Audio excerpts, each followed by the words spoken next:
ಆದ್ಯಾ, ಏನಿದು? ನೀನ್ ನನಗ್ ಬೇಜಾರು ಮಾಡ್ಕೋಬೇಡ ಅಂತ ಹೇಳಿ ನೀನೇ ಬೇಜಾರು ಮಾಡ್ಕೋತಿದ್ಯಾ?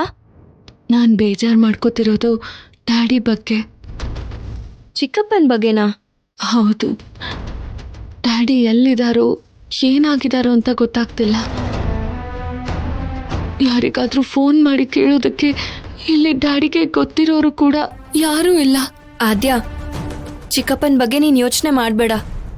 ನಾನೇ ತಿಳ್ಕೊತೀನಿ ಅಂತ ಅಪ್ಪ ಹೇಳಿದ್ರು ಅಲ್ವಾ, ಇನ್ಯಾಕ್ ಟೆನ್ಷನ್? ಇದ್ದಕ್ಕಿದ್ದ ಹಾಗೆ ಕಾಣಿಸ್ಲೇ ಇಲ್ಲ ಅವರು.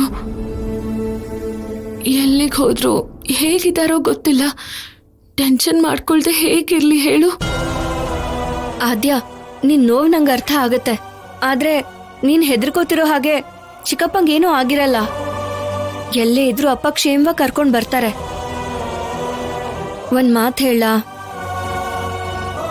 ಚಿಕ್ಕಪ್ಪ ಕಾಣಿಸ್ತಿಲ್ಲ ಅಂತ ಒಂದ್ ಕಡೆ ಬೇಜಾರಿದ್ರು, ಇನ್ನೊಂದ್ ಕಡೆ ಖುಷಿನೇ ಆಗ್ತಿದೆ. ಖುಷಿನಾ? ಚಿಕ್ಕಪ್ಪ ಬಂದ್ಬಿಟ್ರೆ ನೀನ್ ಹೊರಟೋಗ್ತಿಯಲ್ಲ.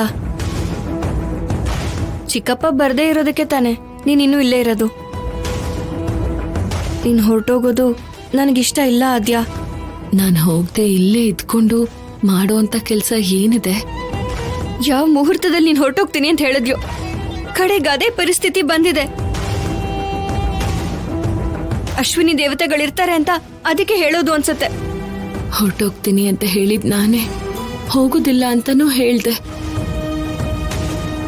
ಸೇನುಗೋಸ್ಕರ ಉಳ್ಕೊಂಡೆ. ನಮ್ಮಿಬ್ಬರಿಗೂ ಮದ್ವೆ ಆಗುತ್ತೆ ಅಂತ ಆಸೆ ಪಟ್ಟೆ. ಹೊರಟೋಗ್ತೀನಿ ಅನ್ನೋ ಮಾತು ಕೇಳಿಸ್ಕೊಂಡ ಆ ತಥಾಸ್ತು ದೇವತೆಗಳು ಈ ಮಾತು ಕೇಳಿಸ್ಕೊಳ್ಳಿಲ್ವಾ?